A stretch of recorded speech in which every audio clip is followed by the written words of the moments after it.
श्री स्वामी समर्थ. जय जय स्वामी समर्थ. तुम्हा सर्वांचं पुन्हा एकदा अगदी मनापासून आपल्या या नवीन व्हिडिओमध्ये मी स्वागत करते. आता काहीच दिवसांमध्ये चैत्र नवरात्र हे सुरू होणार आहे आणि या चैत्र नवरात्रामध्ये सर्व महिलांनी आवर्जून हे महत्त्वपूर्ण नियम पाळायचे आहेत. यंदा 19 मार्च 2026 पासून हिंदू मराठी नववर्षाची आणि तसंच चैत्र नवरात्रीची उत्साहामध्ये सुरुवात होत आहे. नवरात्रीचा 9 दिवसांचा काळ हा शक्तीच्या उपासनेचा आणि सकारात्मक ऊर्जा मिळवण्याचा महत्त्वपूर्ण असा काळ मानला जातो. या काळात दुर्गा देवीचा, आपल्या कुलदेवीचा आशीर्वाद मिळवण्यासाठी उपवास करणं पुरेसं नाही, तर त्यासोबतच या नवरात्रीमध्ये काही महत्त्वपूर्ण नियमांचं पालन करणं हे देखील आवश्यक आहे. तर या चैत्र नवरात्रामध्ये सर्व महिलांनी कोणते महत्त्वपूर्ण नियम हे पाळायचे आहेत याबद्दलचीच संपूर्ण महत्त्वाची माहिती आपण आपल्या आजच्या या व्हिडिओमध्ये बघणार आहोत. आणि म्हणून ही महत्त्वाची माहिती जाणून घेण्यासाठी, कोणते नियम आपल्याला या नवरात्रीमध्ये पाळायचे आहेत याबद्दलची संपूर्ण महत्त्वाची माहिती जाणून घेण्यासाठी तुम्ही हा व्हिडिओ कुठेही स्किप न करता शेवटपर्यंत पूर्ण बघा. आणि तुम्हीसुद्धा सांगितल्याप्रमाणे या चैत्र नवरात्रीमध्ये हे नियम अवश्य पाळा, म्हणजे जेणेकरून तुम्हाला तुमच्या कुलदेवीचा अखंड कृपाशीर्वाद हा लाभेल आणि कुलदेवीच्या कृपेने तुमच्या आयुष्यामध्ये सुख, शांती, समृद्धी येईल आणि तसंच तुमची जी कुठली कामं अडलेली असतील तर तीसुद्धा नक्की पूर्ण होतील. चैत्र नवरात्र म्हणजे 9 दिवस चालणारा हा सण देवी दुर्गा आणि तिच्या विविध रूपांच्या पूजेला समर्पित आहे आणि जे वाईटावर चांगल्याचा विजय हा दर्शवतात. यंदा 2026 या वर्षी चैत्र नवरात्र हे 19 मार्चपासून सुरू होत असून या चैत्र नवरात्रीचा शेवटचा दिवस हा 27 मार्चला असणार आहे. चैत्र नवरात्रीच्या दिवसांमध्ये दुर्गा देवीची पूजा केली जाते आणि उपवाससुद्धा केला जातो. चैत्र नवरात्रीच्या या काळामध्ये देवीच्या उपासनेसोबत काही महत्त्वपूर्ण उपाय केले तर यामुळे देवी आपल्यावर लवकर प्रसन्न होते आणि आपल्या घरात सुख, शांती, समृद्धीही येत असते.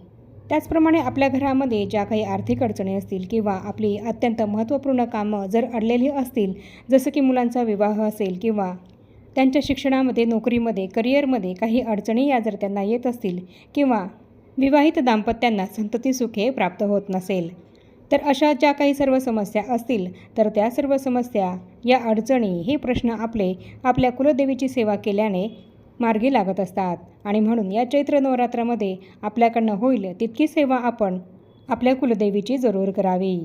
आणि त्याचप्रमाणे हे अत्यंत महत्त्वपूर्ण नियम हे सुद्धा आपल्याला या नवरात्रीच्या काळामध्ये पाळायचे आहेत.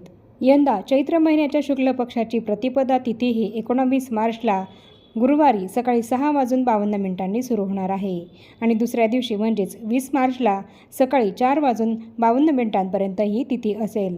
मात्र उदया तिथीनुसार 19 मार्चला चैत्र नवरात्रीची सुरुवात ही होणार आहे.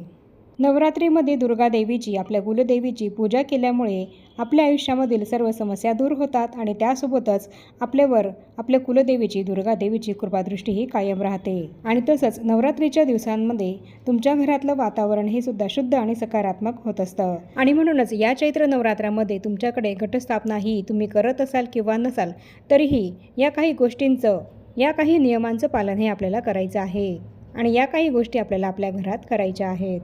त्यातला अत्यंत महत्त्वपूर्ण नियम म्हणजे चैत्र नवरात्रीमध्ये जर तुमच्याकडे घटस्थापना ही होत असेल तर तुम्ही घटस्थापना करून अखंड दिवा हा लावायचा आहे. आणि जर तुमच्याकडे या नवरात्रीमध्ये घटस्थापना ही होत नसेल तरी देखील तुम्ही 9 दिवस आपल्या कुलदेवीसाठी अखंड दिवा हा तुमच्या देवघरामध्ये लावू शकतात. नियम नंबर 2, जर तुम्ही नवरात्रीमध्ये अखंड दिवा हा लावला असेल तर तुमचं घर बंदिस्त करून तुम्हाला कुठेही बाहेर जायचं नाही आहे. आपल्या घरामध्ये अखंड दिवा हा तेवत असताना आपल्या घराला कुलूप लावून घरातील सर्व व्यक्तींनी चुकूनही बाहेर जायचं नाही आहे. त्याचप्रमाणे दररोज सकाळी आपलं स्नान झाल्यानंतर देवीसमोर शुद्ध तुपाचा दिवा लावा. यामुळे आपल्या घरामध्ये शांती आणि सकारात्मक ऊर्जा ही राहते. नियम नंबर 3, 9 दिवस तुम्हाला तुमच्या कुलदेवीची होईल तशी, होईल तेवढी सेवा, उपासना ही करायची आहे. देवीचा कृपाशीर्वाद हा प्राप्त करून घेण्यासाठी तुम्ही या नवरात्रीच्या 9 दिवसांमध्ये दुर्गा सप्तशतीचा पाठ करू शकतात. तसंच 99 मंत्राचं सुद्धा पठण या काळामध्ये करू शकतात किंवा मग तुमची कुलदेवी जी कुठली असेल तर तिच्या मंत्राचा सुद्धा नामस्मरण तुम्ही या काळामध्ये करू शकतात. नियम नंबर 4, चैत्र नवरात्रीमध्ये उपवास करणाऱ्या व्यक्तीने दिवसा झोपणं हे टाळायचं आहे. पुढचा महत्त्वपूर्ण नियम म्हणजे चैत्र नवरात्रीमध्ये स्वच्छ कपडे हे घालावेत आणि काळ्या रंगाचे कपडे हे चुकूनही घालू नये. तसंच चामड्यापासून बनवलेल्या वस्तूंचा वापर आपल्याला या काळामध्ये चुकूनही करायचा नाही आहे. मग चप्पल असो, बेल्ट असो, पर्स असो, तर या ज्या काही सर्व चामड्यापासून बनलेल्या वस्तू आहेत, तर त्या सर्व वस्तू आपल्याला या नवरात्रीच्या काळामध्ये चुकूनही वापरायच्या नाही आहेत. पुढचा महत्त्वाचा नियम म्हणजे चैत्र नवरात्रीमध्ये घटस्थापना ही जर तुमच्या घरामध्ये केली असेल तर पती आणि पत्नीने ब्रह्मचर्याचं पालन या 9 दिवसांमध्ये करायचं आहे. चैत्र नवरात्रीच्या या 9 दिवसांच्या काळात गादीवर झोपू नये. पुढचा महत्त्वाचा नियम म्हणजे चैत्र नवरात्रीच्या काळामध्ये तसंच इतर वेळेस देखील चुकूनही कुठल्या महिलेचा किंवा मुलीचा अपमान हा आपल्याला करायचा नाही आहे. चैत्र नवरात्रीमध्ये स्त्रीमध्ये आणि मुलींमध्ये देवी तत्व हे उतरलेले असते आणि म्हणूनच या काळामध्ये आपल्याला कुठल्याही महिलेचा किंवा मुलीचा अपमान हा चुकूनही करायचा नाही आहे. तसंच चैत्र नवरात्रीमध्ये आपल्या घरात आनंदी वातावरण हे आपण ठेवायचं आहे. या चैत्र नवरात्रीमध्ये जरी तुमच्या घरी घटस्थापना ही तुम्ही केलेली असेल किंवा नसेल, तरीही तुमच्या घरामध्ये कुठल्याही प्रकारचा वाद हा तुम्हाला चुकूनही करायचा नाही आहे. कोणाबद्दलही निंदा नालस्ती, कोणाचाही अपमान या काळामध्ये आपल्याला चुकूनही करायचं नाही आहे. पुढचा महत्त्वाचा नियम म्हणजे घरामध्ये घटस्थापना केलेली असेल आणि एखाद्या महिलेला जर मासिक धर्म आला तर त्या महिलेने 4 दिवस बाजूला बसायचं आहे. देवांच्या कोणत्याही वस्तूला हात हा चुकूनही लावायचा नाही आहे आणि स्वयंपाकघरातील वस्तूंना देखील हात हा लावू नये. पुढचा महत्त्वाचा नियम म्हणजे या नवरात्रीच्या काळामध्ये आपल्या घरामध्ये मांसाहार हा पूर्णपणे आपल्याला वर्ज्य करायचा आहे. तसंच उपवास करणं शक्य नसेल तर केवळ 2 वेळ सात्विक भोजन हे ग्रहण करायचं आहे. आणि त्याचप्रमाणे या नवरात्रीमध्ये मद्यपान किंवा इतर प्रकारचं कुठलंही व्यसन हे सुद्धा आपल्याला चुकूनही करायचं नाही आहे. पुढचा महत्त्वाचा नियम म्हणजे नवरात्रीमध्ये देवीची पूजा करताना सुवासिनी महिलेने आपल्या दोन्ही हातांमध्ये आवर्जून हिरव्या रंगाच्या काचेच्या बांगड्या घालूनच देवी मातेची पूजा ही करायची आहे. पुढचा महत्त्वाचा नियम म्हणजे नवरात्रीमध्ये कन्यापूजनाला फार महत्त्व आहे. धार्मिक श्रद्धेनुसार कन्यापूजनासाठी 2, 5, 7 किंवा 9 मुलींना आमंत्रित करणं हे नेहमी शुभ मानलं जातं आणि म्हणून कन्यापूजनासाठी नेहमी 2, 5, 7 किंवा 9 मुलींना आमंत्रित हे केलं पाहिजे. नवरात्रीमध्ये कन्यापूजनाला विशेष महत्त्व आहे आणि म्हणून या नवरात्रीच्या काळामध्ये आपण कन्यापूजन हे अवश्य करावं. पुढचा महत्त्वाचा नियम म्हणजे नवरात्रीमध्ये आपल्या कुलदेवीची ओटी ही आपण अवश्य भरावी. तसंच नवरात्रीत कुलदेवीची सेवा किंवा कुळाचार म्हणून कुलदेवीच्या टाकावर किंवा मूर्तीवर किंवा फोटोवर कुंकुमार्चन हे देखील अवश्य करावं.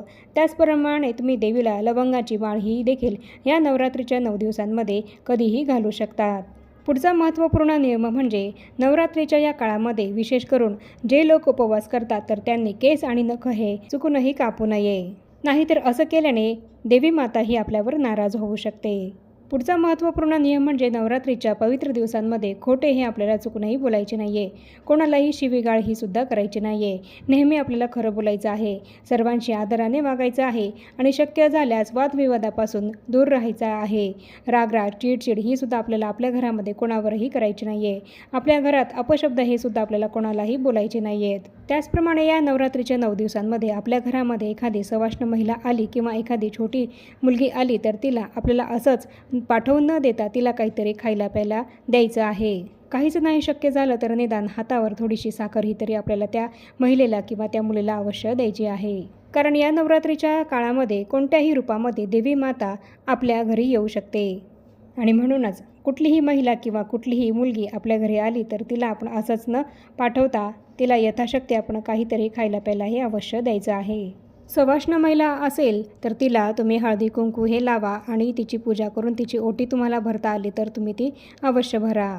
चैत्र नवरात्रीमध्ये तुमच्या घरामध्ये घटस्थापना असेल किंवा मग घटस्थापना ही तुमच्या घरामध्ये होत नसेल पण या नवरात्रीच्या काळामध्ये तुम्ही देवी मातेची पूजा सेवा करत असाल, दुर्गा सप्तशती या ग्रंथाचे पाठ करत असाल तर तुम्हाला देवी मातेची सेवा ही पूर्ण श्रद्धेने, भक्तिभावाने आणि विश्वासाने करायची आहे आणि तसंच शांत मन ठेवून करायची आहे. म्हणजे जेणेकरून आपण केलेल्या पूजेचा, सेवेचा आपल्याला पूर्ण लाभ हा मिळेल आणि देवीची कृपा ही आपल्याला प्राप्त होईल. तर याप्रमाणे हे सर्व नियम आपल्याला चैत्र नवरात्रीमध्ये आवर्जून पाळायचे आहेत. तुम्हीसुद्धा या नियमांचं पालन करून चैत्र नवरात्रीमध्ये तुमच्याकडनं होईल तितकी जास्तीत जास्त सेवा आपल्या कुलदेवीची, देवी मातेची अवश्य करा. आणि आता या छोट्याशा माहितीसह आपण आपला आजचा हा व्हिडिओ इथेच थांबवूया. चॅनलवर जर तुम्ही पहिल्यांदाच आला असाल तर चॅनलला जरूर सबस्क्राईब करा आणि या व्हिडिओला जास्तीत जास्त लाईक आणि शेअरसुद्धा नक्की करा. आणि भेटूया पुन्हा अशाच नवीन एका माहितीपूर्ण आणि महत्त्वपूर्ण व्हिडिओसोबत.